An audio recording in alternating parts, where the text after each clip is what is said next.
Hi welcome back you are watching SD Chanakya English classes guys. आज के इस video में हम लोग interrogative sentence of future continuous tense करने वाले हैं।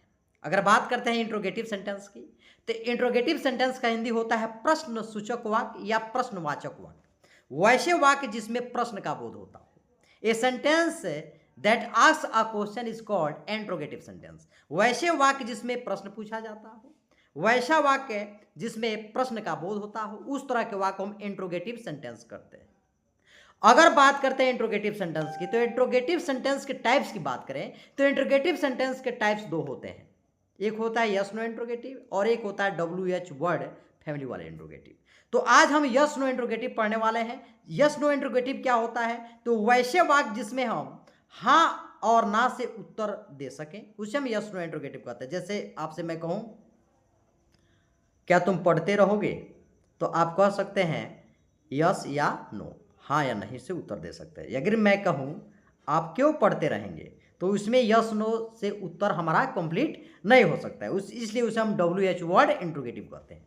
और यस नो से ही अगर जवाब मिल जाता है, क्वेश्चन का जवाब मिल जाता है, उसे हम कहते हैं यस नो इंट्रोगेटिव।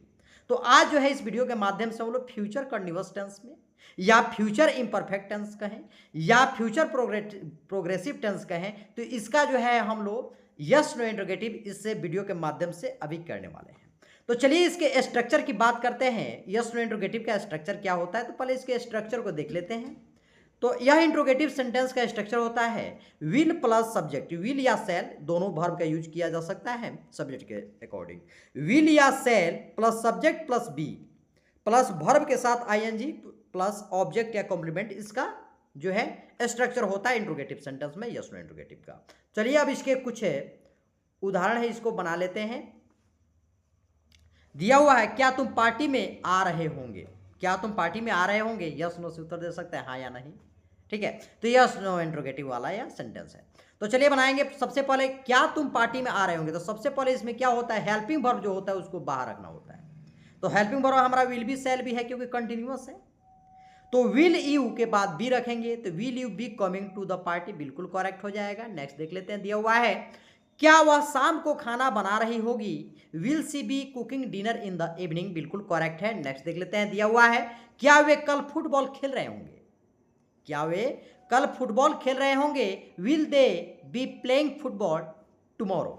तो यहाँ पे टुमारो मतलब कल, मतलब भविष्य के कल के लिए होता है टुमारो। और बीते हुए कल का क्या होता है, बीते हुए कल का इंग्लिश क्या होता है, आपको कमेंट सेक्शन में बताना है। चलिए नेक्स्ट देख लेते हैं। दिया हुआ है क्या वह इस समय टीवी देख रहा होगा, will he be watching TV at this time, बिल्कुल करेक्ट है। देखिए कोई भी इंट्रोगेटिव सेंटेंस हम बनाएंगे तो उसके साथ कभी भी क्वेश्चन मार्क्स को नहीं छोड़ना है। अगर क्वेश्चन मार्क्स आप छोड़ते हैं तो उसको इनकम्प्लीट समझा जाएगा आपका सेंटेंस, इसलिए क्वेश्चन मार्क्स देना अनिवार्य है, बिल्कुल अनिवार्य है, कंपल्सरी आपको यूज करना पड़ता है इंट्रोगेशन मार्क्स। देखिए यहाँ पर दिया हुआ है क्या हम अगले हफ्ते दिल्ली यात्रा कर रहे होंगे, will we be travelling to Delhi next week. थोड़ा यहाँ पे नोटिस करेंगे हम, दिया हुआ है विल के साथ सेल का भी यूज किया जा सकता है। विल के स्थान पे सेल, क्योंकि बताया गया है कि आई और वी के साथ हमेशा सेल का यूज होता है, लेकिन ये मॉडर्न इंग्लिश में हम वी और आई के साथ विल का यूज कर रहे हैं, कोई दिक्कत नहीं है, लेकिन आई और वी के साथ सेल का भी यूज किया जा सकता है, सेल भी का। चलिए नेक्स्ट देख लेते हैं। दिया हुआ है क्या हम अगले हफ्ते दिल्ली यात्रा कर रहे होंगे, will we be travelling to Delhi next week, बिल्कुल करेक्ट है। नेक्स्ट दिया हुआ है क्या शिक्षक सुबह 10 बजे पढ़ा रहे होंगे, will the teacher be teaching eight 10 AM। देखिए जब भी इंट्रोगेटिव सेंटेंस हम बनाते हैं तो सबसे पहले हेल्पिंग वर्ब जो होता है विल बी और सेल बी, तो विल को सब्जेक्ट के पहले रखना होता है। यहाँ पे नोटिस करेंगे विल या सेल को सब्जेक्ट के पहले, उसके बाद जो है सब्जेक्ट लिखने के बाद बी लिखा जाता है, ध्यान रखेंगे। देखिए ये हमारा जो है ये सब्जेक्ट है, सब्जेक्ट के पहले विल या सेल का यूज करेंगे, उसके बाद सब्जेक्ट के तुरंत बाद हमको बी लिखना होता है, उसके बाद वर्ब के साथ ING, तब बनेगा हमारा वाक्य करेक्ट होगा। तो वह क्या शिक्षक सुबह 10 बजे पढ़ा रहे होंगे, will the teacher be teaching eight 10 AM, बिल्कुल करेक्ट है। अब नेक्स्ट देख लेंगे। यहाँ पर दिया हुआ है क्या तुम्हारा भाई परीक्षा की तैयारी कर रहा होगा, will your brother be studying for the examinations, बिल्कुल करेक्ट है।